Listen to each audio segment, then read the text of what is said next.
Hola, somos Luis, Miguel. egresados del Técnico en Electrónica y Computación del Colegio Francisco José de Caldas. Actualmente estamos cursando primer semestre de Ingeniería Electrónica en la Universidad Tecnológica de Pereira. En este video vamos a hablar sobre el circuito integrado 555. Esto propuesto por el docente Edison Orozco en la materia de Introducción a la Ingeniería Electrónica. Daremos una breve introducción al 555 y su funcionamiento de temporizador, explicando cada uno de sus pines y en esta ocasión centrándonos en su configuración monoestable. Además, veremos algunos proyectos interesantes con el 555 y sus respectivas simulaciones.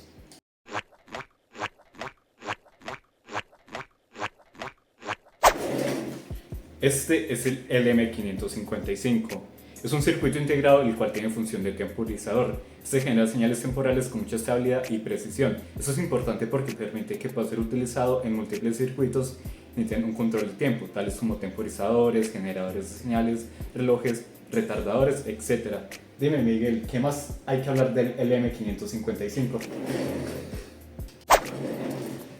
Este puede funcionar de los siguientes modos: monoestable, generando un solo pulso por tiempo determinado; A-estable, donde se produce una señal de tipo reloj; y biestable, donde un pulso enciende la salida y otro lo apaga.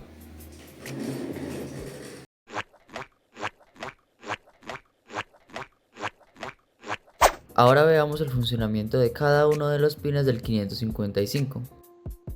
El pin 1, conocido como ground o tierra, es el punto de referencia de todo el circuito. Siempre debe ir conectado al polo negativo de la fuente. El pin 2, que es el trigger o disparo, este pin sirve para activar el temporizador. Cuando detecta un pulso bajo, cambia el estado de salida. Es muy sensible a pequeñas caídas de voltaje. El pin 3, output o salida, es donde obtenemos el resultado del temporizador. Este pin entrega un nivel de voltaje alto o bajo, dependiendo de cómo estén los estados internos del 555. El pin 4, que es el reset, se usa para reiniciar el temporizador de forma manual. Si se pone en bajo, la salida de fuerza es 0. Si no se usa, se recomienda conectarlo a positivo para evitar interrupciones involuntarias. Pin 5, control de voltaje. Permite ajustar los niveles internos del circuito comparador del 555. En la mayoría de aplicaciones no se necesita modificar, así que se suele conectar un pequeño condensador a tierra para protegerlo del ruido. El pin 6, que es el threshold o el umbral, supervisa el voltaje de referencia. Cuando este voltaje supera un cierto nivel, ayuda a cambiar el estado de salida. Es crucial para definir cuándo termina un evento temporizado. Pin 7, descarga. Este pin controla la descarga de un condensador externo. Internamente está conectado a un transistor que, cuando se activa, permite que el condensador se descargue hacia tierra. El pin 8 es el pin de entrada de voltaje positivo. El temporizador 555 puede funcionar con un amplio rango, usualmente desde 4.5 hasta 15 voltios, lo cual lo hace muy versátil. Así que en resumen, cada pin del 555 cumple una función clave para que el temporizador pueda definir tiempos, generar pulsos o producir señales oscilantes. Y lo mejor es que con solo 8 pines podemos lograr muchísimas aplicaciones electrónicas, desde luces intermitentes hasta sistemas de control más complejos.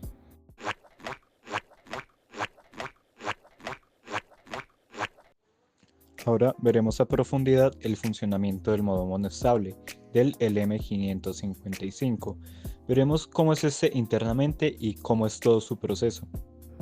Internamente, el 555 tiene 3 resistores de 5 kΩ conectados en serie entre el voltaje de alimentación y tierra, de ahí su nombre 555. Estos resistores forman un divisor de voltaje que genera dos puntos clave de referencia, 1/3 y 2/3 del voltaje de alimentación. Estas referencias se usan para comparar el voltaje de un condensador en diferentes momentos del ciclo.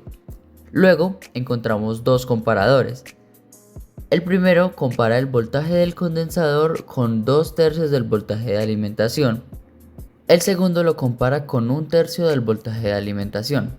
La salida de estos comparadores controla un flip-flop tipo SR, que es el que decide cuándo la salida del 555 debe estar en alto o en bajo. Aquí es donde entra la tabla del flip-flop. Como se ve en la tabla, cuando ambas salidas S y R son 0, el flip-flop mantiene su estado anterior. Si S es 1 y R es 0, la salida Q se pone en 1, o sea, en set. Si S es 0 y R es 1, la salida Q se pone en 0, o sea, reset. Y si ambas son 1, se considera un estado prohibido o no válido. Este flip-flop también controla un transistor PNP de descarga, que permite vaciar el condensador cuando es necesario, completando así el ciclo del temporizador. Exacto, para empezar, en este modo el pulsador no debe estar presionado inicialmente. Esto implica que la salida del 555 está en un nivel bajo, es decir, 0 voltios. Como la salida está en 0, eso significa que la entrada de la tapa de salida, que es la inversora, debe estar en nivel alto, es decir, en 1 lógico. Ese nivel alto viene directamente de la salida Q negada del flip-flop interno. Si Q negada está en 1, entonces la salida Q está en 0, y eso mantiene la salida general del 555 también en 0. Además, al estar Q negada en 1, circula corriente por la base del transistor de descarga. Este transistor entra en saturación, permitiendo el paso de corriente desde colector a emisor. Eso crea un camino directo desde el nodo superior hacia tierra a través del transistor, y como está en paralelo con el condensador, se genera un cortocircuito entre los pines del mismo. De esta forma, toda la corriente que pasa por la resistencia R1 fluye únicamente por el transistor y el condensador no se carga, manteniéndose en 0 voltios. Ahora analicemos qué ocurre con los comparadores internos. El comparador A tiene como entrada no inversora el voltaje del condensador, que está en 0 voltios. Su entrada inversora está conectada a 2/3 del voltaje de alimentación. Como la entrada inversora tiene mayor voltaje que la no inversora, este comparador entrega una salida de 0 voltios. El comparador B, por su parte, tiene en su entrada no inversora 1/3 del voltaje de alimentación, y en la entrada inversora se ve el voltaje de alimentación completo, ya que el pulsador está sin presionar. También entonces se cumple que el voltaje en el pin negativo es mayor que el del pin positivo, y el comparador B entrega igualmente un 0. Esto genera una condición de que S va a ser igual a 0 y R también va a ser igual a 0 en el flip-flop, lo cual significa que estamos en estado de no cambio. Hasta aquí todo está estable. Ahora supongamos que presionamos el pulsador por un instante. Esto hace que la entrada inversora del comparador B se conecte a tierra, o sea a 0 voltios. Y ahora el pin positivo está a 1/3 del voltaje de alimentación, así que el voltaje en el pin positivo es mayor que el del pin negativo y el comparador B nos entrega un 1. El comparador A no cambia su estado, sigue entregando un 0. Ahora el flip-flop tiene S igual a 1 y R igual a 0, lo que lleva al estado set. Eso hace que la salida Q pase a 1 y Q negada a 0. Como la salida general del 555 depende de Q negada y la tapa de salida es inversora, ahora la salida del 555 entrega un 1 lógico. Esto hace que el LED se encienda. Además, como Q negada está en 0, ya no hay corriente de base en el transistor de descarga. Eso lo lleva a abrir el circuito y entonces deja de conducir energía, permitiendo que ahora la corriente sí fluya hacia el condensador, el cual comienza a cargarse. La velocidad con la que se carga el condensador depende de los valores de la resistencia y la capacitancia. Durante este tiempo, la salida del 555 se mantiene en 1, manteniendo el LED encendido. Cuando el voltaje del condensador supera ligeramente los 2/3 del voltaje de alimentación, el comparador A detecta que su pin positivo ya es mayor que el pin negativo. Eso provoca que el comparador A entregue un 1. Y como el pulsador ya fue liberado hace rato, el pin negativo del comparador B vuelve a ver el voltaje de alimentación, mientras que el pin positivo sigue en 1/3 de ese voltaje. En ese caso, el voltaje del pin negativo es mayor que el del pin positivo, y el comparador B vuelve a entregar un 0. Ahora el flip-flop entra en un estado reset, porque S es igual a 0 y R es igual a 1. Esto hace que la salida Q se vuelva en 0 y Q negada pase a 1. Como Q negada está en 1, la corriente vuelve a circular por la base del transistor, que se activa nuevamente. Eso crea un cortocircuito entre los pines del condensador, descargándolo de forma muy rápida. El voltaje en él cae a 0 voltios y la salida del 555, que depende de Q negada, ahora vuelve a ser 0. Hemos regresado al estado inicial, el transistor está activo, el condensador descargado, el pulsador no está presionado y la salida del 555 está en cero lógico. Esto confirma que el ciclo se cerró correctamente y que el circuito está listo para iniciar un nuevo pulso cuando se presiona el pulsador otra vez. Ahora algo importante. En muchas aplicaciones donde usamos resistores y condensadores con el 555, existe una fórmula simple que nos ayuda a calcular el tiempo que durará el pulso o señal. Esta fórmula es T igual a 1,11 por R por C, donde T es el tiempo en segundos, R es la resistencia externa del 555 y C es el valor del capacitor externo.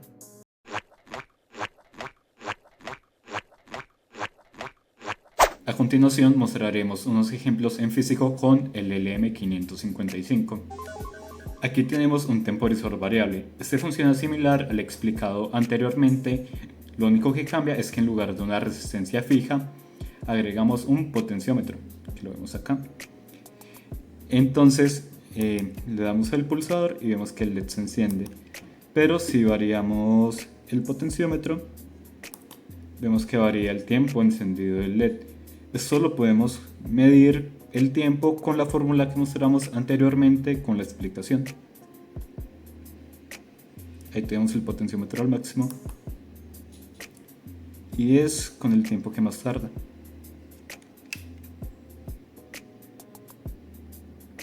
Como mencionamos al principio, existe la configuración estable. Este circuito simula el sonido de un revólver espacial. Esto es debido a dos etapas osciladoras, una con el LM555 y la otra con los transistores. Y con el potenciómetro podemos variar la frecuencia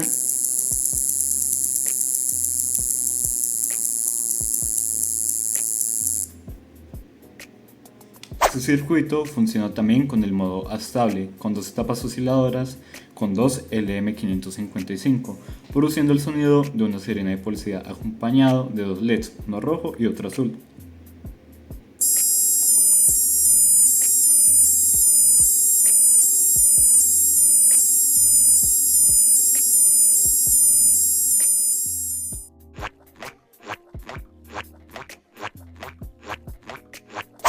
A continuación mostraremos el circuito en un software increíble de simulación 3D llamado Chrome. Este es increíble a comparación de otros simuladores, ya sea como Proteus, ya que nos deja visualizar de una manera más realista la construcción del circuito. Acá podemos ver la fuente de voltaje, la protobar y todos los elementos como es en la realidad. Además de eso, este tiene funciones interesantes como ver cómo se comportan los pines. Acá tenemos los pines y vemos cómo estos pueden funcionar. Si presionamos el botón, vemos cómo se activan. Por ejemplo, el del 3, este se activa y con el tiempo esto se apaga. También podemos ver cómo se comporta el voltaje. Por ejemplo, en lo del condensador, cuando se carga, este empieza a cambiar de color hasta que se carga y se descarga de manera rápida. Y lo más genial de todo es que podemos ver cómo se comportan las señales del LM, como si fueran un osciloscopio.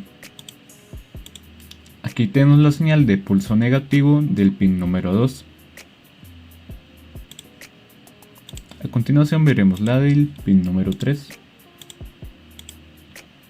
que esta es cuadrática y se mantiene durante el tiempo del pulso, o en otras palabras, mientras está el LED encendido. Y la más interesante de todas es la del condensador. Este se empieza a cargar y cuando llega a los 2/3 del voltaje, este empieza a descargarse. Si lo volvemos a presionar, este vuelve a subir.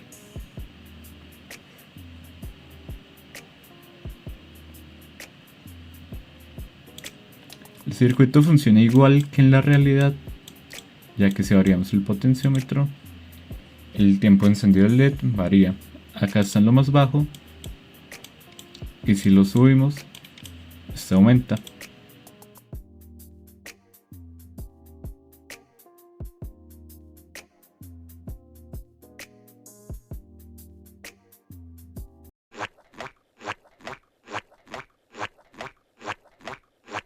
Bueno, eso es todo por esta ocasión. Espero les haya gustado este video y, más importante que todo, Que hayan aprendido, apoyen el canal y dejen en los comentarios qué les pareció.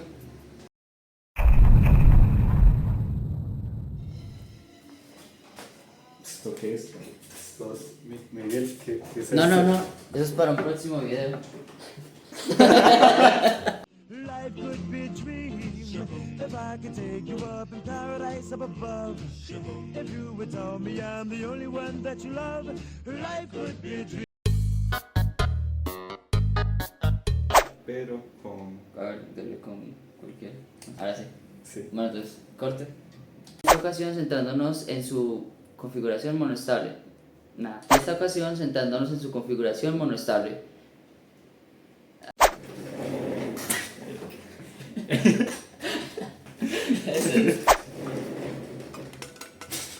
No, se movió. Esto debido a la configuración...